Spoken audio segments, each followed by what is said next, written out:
Hello and welcome. You're listening to Start Again with Shauna Lee, the place where you will be reminded that it's never too late and you're never too old to do the damn thing. So stick around if you're ready to vibe higher and be inspired to chase your dreams. Together, we will uncover your soul's truest desires. Now, if you're ready, let's get started.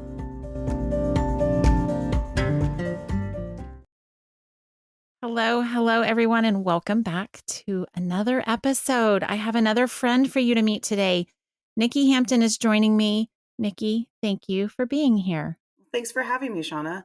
Absolutely. I can't wait to jump into your story and give you an opportunity to introduce yourself to my audience. So we will start right there. Why don't you tell us who you are, what you do, and where you're located? My name is Niki Hampton, like you mentioned. I am located in Oregon on the Pacific coast of the U.S. I've been here my whole life. I've gotten around a little bit and was able to explore the U.S. a little, but I was born and raised small town Oregon girl. My kids are all Oregon babies, Awesome. and we really enjoy it. I'm a copywriter and bio specialist. I've been a professional copywriter for about 15 years. I'm in my second business with it. I had another one when the kids were little, and that was a lot of fun. And it was really cool to kind of be the example for them, to show them you can be home and still be Yes. with your babies and still make some money and do something valuable. Yeah. And so tell me a little bit about your business. Is it Crazy Mama's Marketing? Crazy Mama Marketing. Yeah. I registered last July, or I guess it was June. I just looked at my dates. June of 2022. And I have been just kind of putting myself back out there in the writing world. It's changed a whole bunch Mm-hmm. since 15 years ago. Yes. Digital marketing is not the same beast. So I am learning and growing and meeting new people. It's been really amazing. And now I'm doing things like this, which I never imagined Yeah. I would ever do. It's so fun. So it's been really fun. You told me this was your first podcast interview, and I just want to tell you that it opens up whole new doors. And I think that you'll have started a new phase just with this one conversation. I really enjoy that. I like that. It'll be fun to get to know the industry a little more and the people that are involved. Yeah. I've met some really great women in business in all these little networking pockets that I've found. And like what brought us together, same type thing, right? A women's networking group where we can support each other and have these Yes. opportunities to get our story out there and to share it with other people. So I'm really excited. Yeah, absolutely. I think there's such power in us telling our stories and sharing our stories. For us, it does a lot of beneficial things. But when other people hear those stories, it expands their view of what's possible for them. And that's Mhm. the primary reason I started this podcast was I wanted to show women mostly everywhere that there the the world has no limits and you can do whatever it is that you want to do and seeing how other women have answered the same call, which is to build something for themselves. To many of the women I talk to are moms, and having an outlet aside from being a mom is so important to our own self-worth. I don't know about you. I'm the mom. I'm mom to four, and many years has been my sole purpose in life was to be a good mom and to nurture and help grow these humans into adult humans. And somewhere along the way, I think we lose ourselves and it becomes important to have something that's just ours, which I think these businesses give us that outlet.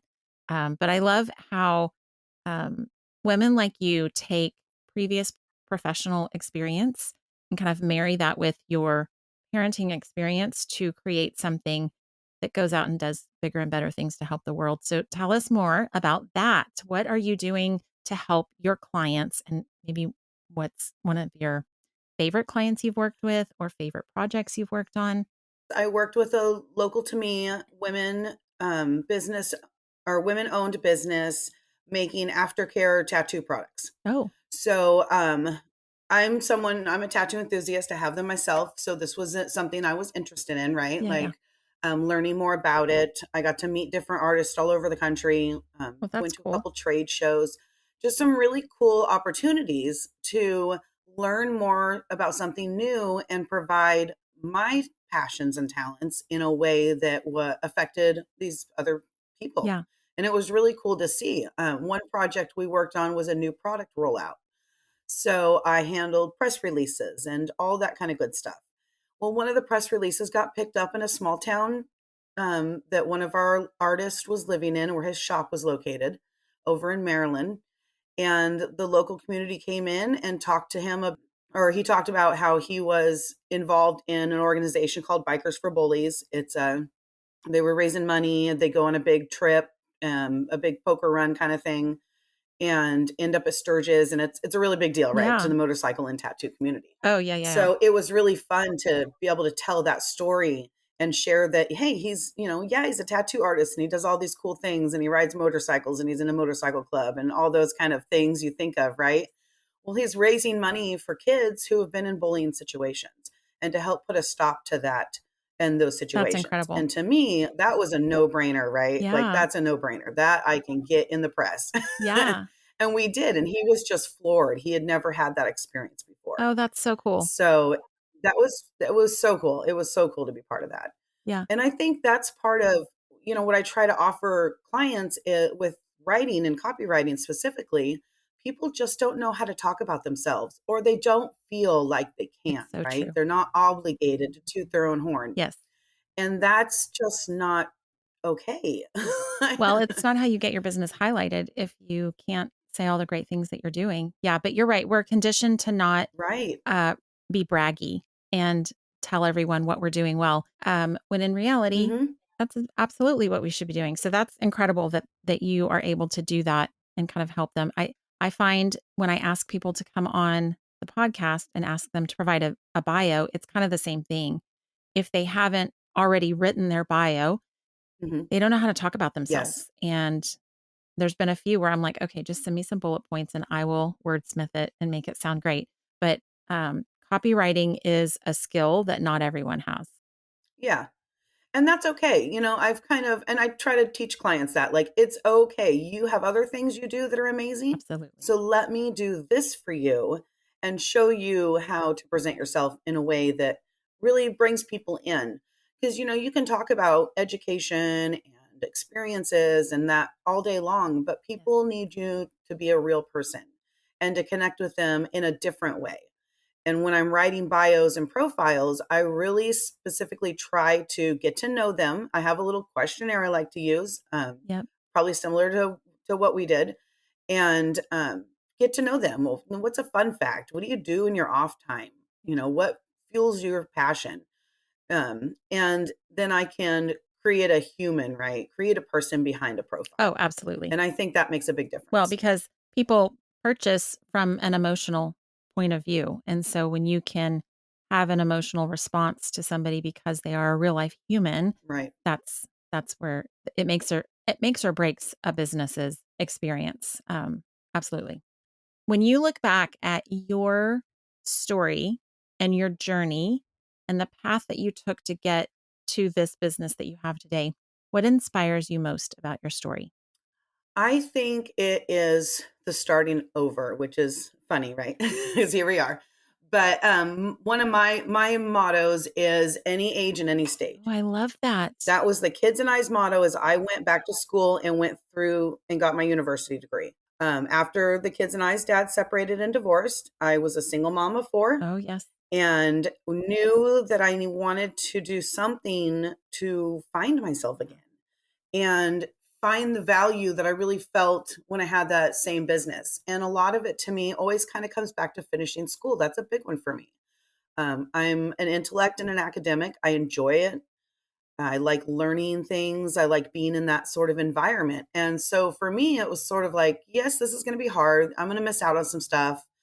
The kids are going to have to learn how to acclimate just a little bit without me, at least while I'm in class.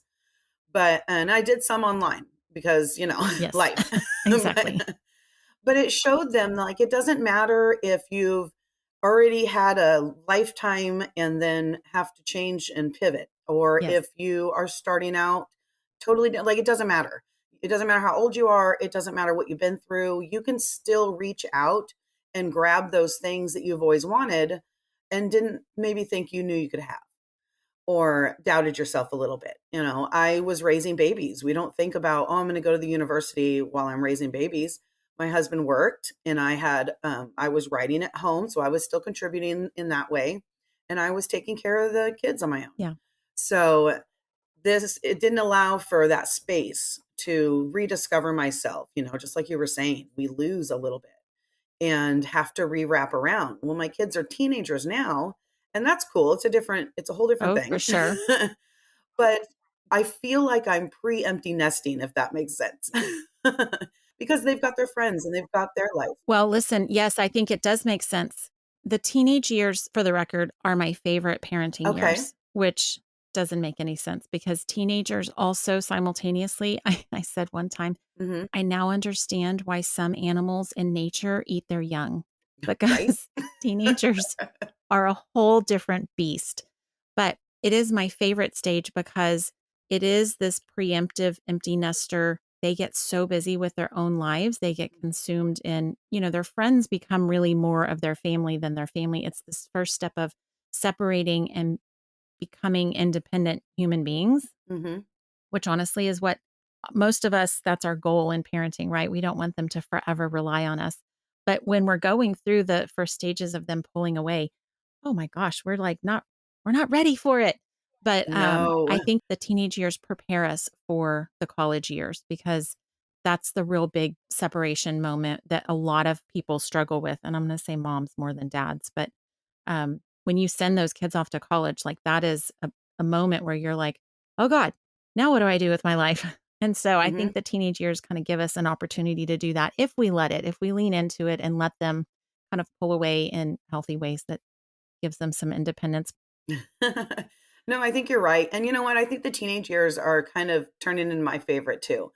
Not that I don't miss when they were little and all the cute stuff, right? Oh, But sure. they're becoming the people that we've tried to not shape and influence. I would like to say I've tried to give my kids a little more um, emotional freedom and personal freedom to really Right. figure out what they like to do.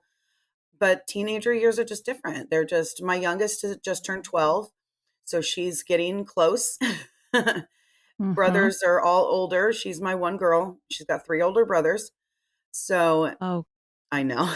It's gonna be interesting for her. bless her heart. I'm like, wow, she's going to be tough and resilient. Yep. I am sure. Yes.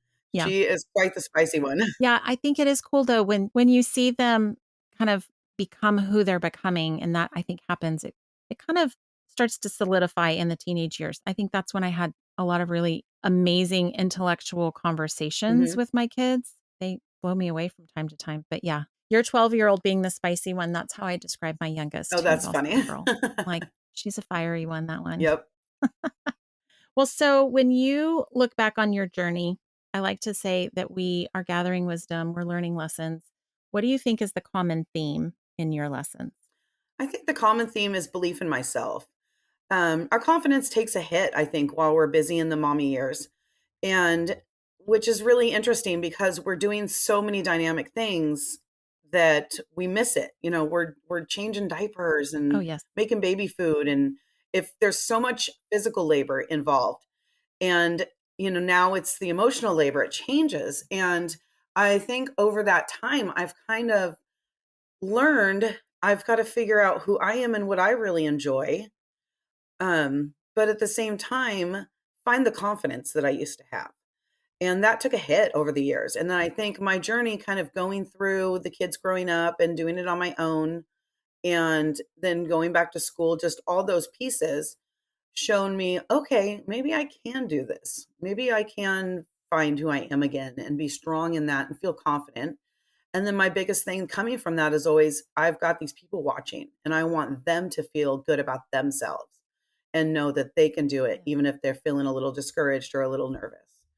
So everybody was really excited today for this experience for me.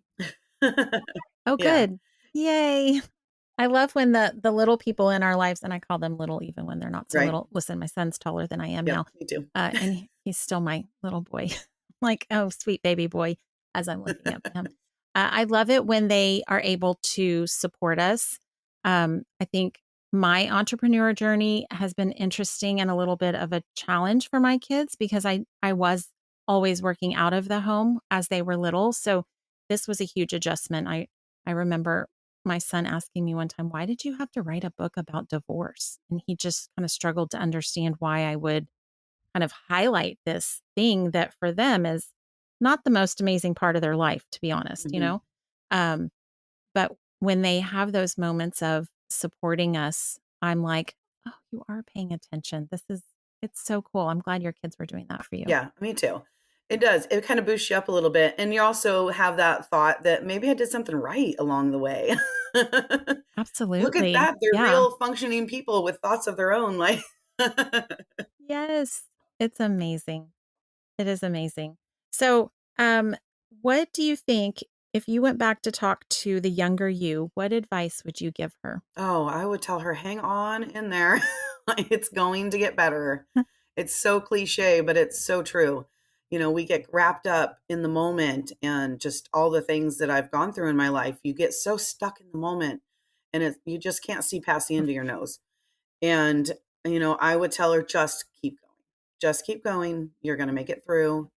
And you are doing what you need to do to take care of your kids and yourself. And that's okay. And it doesn't have Yeah. to look like anything. Yeah. I think that's kind of part, of families are so many different dynamic things. Like it doesn't have to look like anything. It can just be full of love and full of support, and we'll all get through it. Well, and I think you hit on something really important there because I think we often will feel like it doesn't look like we're doing anything when in reality, that's usually when we're doing the biggest stuff, right? Like that's when we're setting the example for our kids or because listen, they learn by example more than anything that we tell them directly. And so to be able to watch you go through each of those stages, like you were doing the important work, but I know what you mean. In the moment, it's like, I'm not doing anything with my life because we think we have to be doing and producing. And what you're really doing is helping create healthy human beings, which is huge. Right. And I think it's important that they, what you hit on with that, where we don't feel like we're doing anything, but we are continuing to move forward and do things because they can sense our nervousness, right? Like I think the kids can kind of sense what's going on with us. And they will hear or see us be nervous or not sure of ourselves, I guess, and know that that's normal. And then we can then show that you can move past it and feel better and work hard and do all those things and pull through it. Because I want them to learn the resilience too, the grit that goes that you need sometimes in life. Oh, for sure. It's not going to be all pancakes and rainbows. It's going to be tough sometimes. It's true, and I think it provides value to them to see us struggle sometimes. Like, I have known some friends over the years who say their kids have never seen them cry, and I'm like, "Oh, gosh, what a disservice." Like, kids need to see that we are humans and have emotions and, that we get disappointed and we get knocked down. But more important than that is them seeing what we do after that and seeing the get back up moment is so important because it teaches them how to do the same thing for themselves. And they know, oh, okay, well, I remember when my mom went through this really hard thing and she kept going so I can get through this moment that's a struggle for me. Mhm. I think it's huge. It's everything. I think it can build that relationship with our kids too. My kids are the go-to mom for anything they need. They're feeling any sort of way, they're in a situation they're not comfortable in. It's always call mom. And I will maybe be upset. It depends on what's going on, Yeah. but I'm going to get them out of the situation first and we're going to figure it out. Yeah. Yeah, and I think that's important. My kids have friends who, oh, don't call your mom. Don't call your mom. We don't want to get in trouble. Yeah. Yeah. My kids are always like, I'm going to call my mom. I don't feel Yeah. comfortable. I'm getting out of here. Yeah. Like, That's incredible. and I think that's a really important piece of relationship that we have a chance to build too as mothers. Yeah, absolutely. I was talking to one of my guests previously, and she said one of her goals for parenting was that she didn't want her children to be afraid of her. And I don't actually know if we shared Mhm. this in the interview, but the point was, most people will parent from a point of eliciting fear to get their kids to be compliant. And she was like, my whole goal is I don't want my kids to be afraid of me. I want them to be able to come to me when shit hits the fan and they don't know how to get out of a situation. And they know they can come to me no matter what it is. Um, and she said, but then there's other times where she's like, oh my God, why is my kid talking to me that way? Like, he's so clearly not afraid of me that she's like, well, I have to take a moment and say, okay, I did my job. He's not afraid of me. And then now we talk about what respect looks like. And she's like, and we just have another lesson Right. that comes from that. Boundaries Yeah, and yeah, yeah. But she says, I have to remind myself sometimes in those moments, like, okay, hold on. Yes, you did what you set out to do. He is not afraid of you. Oh, we get what we ask for right. is the theme there. Um, True. okay, so when you look back at the past you and kind of your journey, and then now you're forward facing and looking to the future, what is next for you? And what do you believe is possible for your own life? Oh my goodness. Hopefully everything. I would love to, get this business boosted to a great place where I can feel that the kids and I are safe and secure and stable. There's been, when you go through divorce, there's a lot of instability, and even the best divorces are a little bit of an upheaval. Like, Oh, there's sure. just so much change. And to be able to provide the stability and to still be at home with them like they had when I was little, it was the same thing. I've always worked from home, right? So they get used to you really being able to be there for them. Yes. And I don't want to miss out on that. And now in their teenager years, there's all kinds of new things to not miss out on. Yes. So I want to be in that place where I can do those things, but still grow myself as a person, grow as a copywriter, grow as a professional woman in business, offer, a piece of myself to maybe other women in business that helps them boost forward. Yeah. But I think that's the direction we're going. I think it's a nice stable future where I can expand and grow and do new exciting things like this opportunity, and the kids can watch it from, as they shape themselves and learn. I've got a kid now that wants to go into marketing. That's so cool. Yeah. Like, I didn't think he was paying attention. Yeah. I didn't think they knew what I did. Yeah. Yeah. Yeah. I love those moments where I'm like, oh my gosh, you have been watching. Exactly. Yeah. Well, that's awesome. Yeah, so I actually studied marketing in college, marketing degree. Never did anything in technology that was specifically under the marketing umbrella, which I always thought was hilarious. Because you don't usually end up doing what you go to school for. But now marketing looks very different. If I were to look back at my first marketing job, it wasn't actually, but at the time I was so excited, I thought it was close. My kids just saw me going to work in a cube every day. And they were like, Hmm. for years, said, I don't want to do what you do. That looks miserable. I don't want to work in Hmm. a cube. And it shaped them in a different direction, like it showed them what they don't want, which I think is also valuable. But that's cool that you're setting an example for your kids on what it looks like to live a real life and find balance, and they want to maybe do it themselves. That's awesome. Yeah. So, what is your ideal customer? Who is it that might be listening that probably needs your help? I think my best customers, I have been working with coaches and speakers, authors. This has been a really cool group of people to meet. And I can provide their bios and their profiles. I've written courses. I know how to put together things like that. I used to work for a lot of coaches in my previous business. And I just really enjoy hearing what different coaches do and the different values they bring and different passions. There's so many different ways you can help people in their areas of life. And I guess I really just didn't see how much opportunity there really was out there for people in the industry of helping. So I have been really excited to be working with people who are making positive impacts in other people's lives as well. It kind of it puts my writing in somewhere where it goes, because it's very behind the scenes, right? It's very, I write something and then I may never see it again. And that's cool. I know I did my part and I did a good job, and that's okay. But to be able to do a continuous working relationship with someone who's just out there helping people every day has been a really cool way to see what I do and my passion and talent translated into a way that directly affects other people. So that's, I've had a lot of fun working with professionals and coaches, and I do work with small businesses as well. They have a very hard time talking about themselves in social and um, in the digital marketing world. I think a lot of them are very overwhelmed when it comes to how to get into digital marketing, Oh, sure. especially if they're a small brick and mortar. And I get it. It's a big jump. Mhm. It's a lot to learn. And that's why you want to bring in somebody like me who can help decipher, what do you really need to be doing as opposed to throwing confetti everywhere? What do you need to focus on?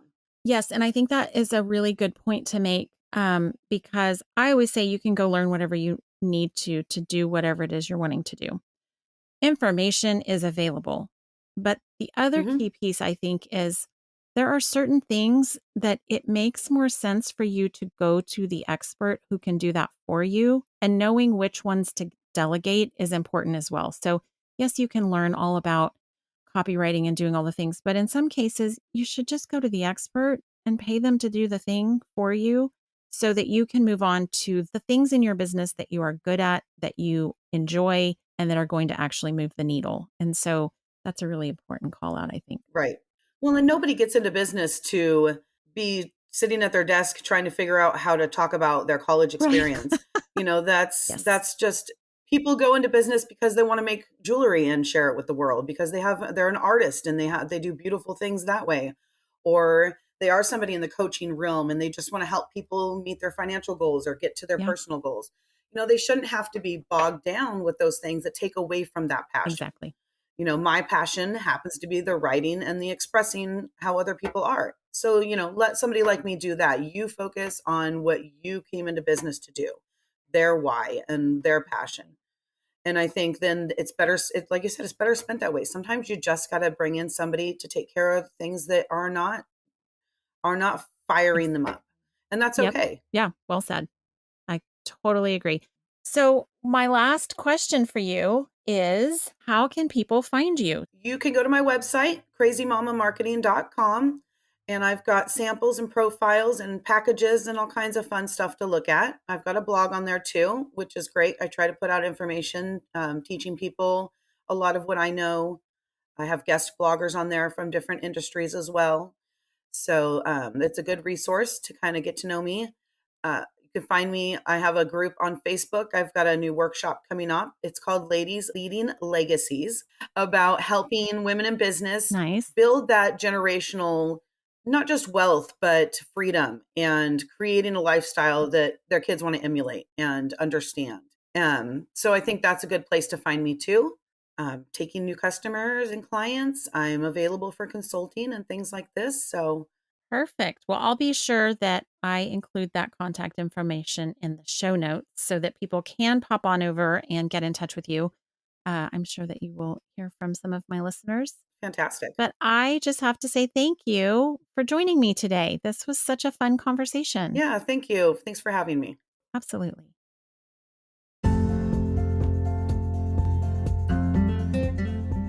Okay, listen. Are you struggling to find what your true purpose really is? You should try journaling. At the very least, it will get you to a better feeling place than where you are right now. I've created a set of journal prompts to get you on your way to discovering who you truly are and where you want to go from here. My free download is called Journal Yourself to Joy, and it's available at shaunalee.com under Free Stuff. These are my tried and true journal prompts that will raise your energy, increase your positivity, and brighten your day. Download yours today.